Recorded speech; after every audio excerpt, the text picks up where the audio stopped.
সন্ধ্যাবেলায় আজকে মনে হলো একটুখানি সুজি খাই, কিন্তু সুজি করতে গিয়ে যে এইরকম একটা কালার হবে সেটা কে জানতো।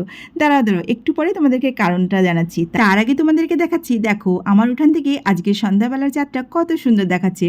উপরে চাঁদ আর নিচে আমার এই সবুজ বাগান, কি সুন্দর লাগছে তাই না? চলো গাছগুলোতে একটু জল দিয়ে দেওয়া যাক। আর তার জন্য আমি একটা ছোট্ট বালতি নিয়ে নিয়েছি। এই বালতিটা করেই কিন্তু আমি প্রতিদিন গাছে জল দিই। আসলে এই গরমে টবের মাটিগুলো এতটাই শুকনো হয়ে গেছে, একবার করে জল দেওয়ার পরেও কিন্তু দেখছি টবের মধ্যে একটুও জল বেঁচে নেই।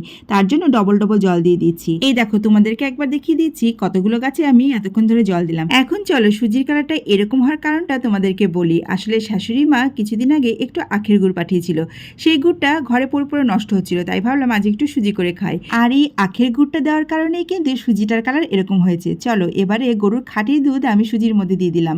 একটু গ্যাসটাকে বাড়িয়ে এখন নাড়াচাড়া করে ঘন করে নেব। তার আগে স্বাদ মতো একটু লবণ দিয়ে দিলাম। লবণ দিলে কিন্তু মিষ্টি জিনিসের ব্যালেন্সটা খুব ভালো আসে। এবারে কিছুক্ষণ নাড়াচাড়া করলে কিন্তু সুজি আমার রেডি হয়ে যাবে। দেখো কত সুন্দর ঘন সুজি কিন্তু রেডি হয়ে গেছে। আমি একটু নরম পাকের সুজি খেতেই বেশি পছন্দ করি, আর সেই জন্যই এখন আর সুজিতে জাল দেবো না। চলো এবার আমরা সুজিটাকে বেড়ে নিই। তার আগে তোমাদেরকে বলি, আখের গুঁড়ের সুজিটা খেতে কিন্তু দারুণ হয়েছিল। তোমরাও কিন্তু বাড়িতে একবার ট্রাই করতে পারো। আমরা মা মেয়েতে তো এখন মজা করে বসে সুজি খাবো। তোমরা কিন্তু ভিডিওটি ছেড়ে যাওয়ার আগে একটা লাইক করতে কিন্তু ভুলো না।